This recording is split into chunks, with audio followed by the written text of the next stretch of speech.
damages. Breach of promise to marry, again, as of, I thought 2001 or 2008, was still a tort in the state of Georgia. But in order to bring and win that, she has to have damages, actual measurable economic damages. You can't just say he promised to marry me and he hurt my feelings.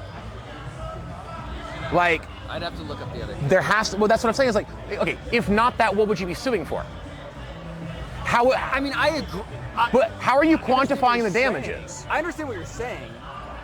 There has to be damages. I think the breach of the promise to marry like, is the I guess full disclosure, I haven't looked at Westlaw. In order, like, but in of the like, in order for you to they succeed, give like 200,000 okay, to some other woman. But in order for you to succeed, right? Yeah. You have to have You have to have some sort of damage. Agree. Yeah. Agree. So if the only damage is he promised to marry me and then he didn't, right? She's not, like, if she claims emotional distress, then that's going to emotional distress. I agree. No. Not upset. So if it's just like, will you marry? Breach of promise to marry. But she has to have damages. You can't just say he promised to marry me and then he broke up with me. Because then every single person in every case of a failed marriage where somebody breaks up with someone. It's a wild place.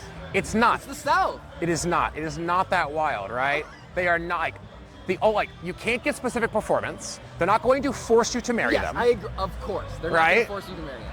And then they're not going to, like, in order to get damages, you have to have, like, it doesn't matter if it's a personal injury or a contract or a car accident, like, or a promise to marry. There has to be measurable damages. There has to be measurable. Broken heart is emotional. She can't win on that.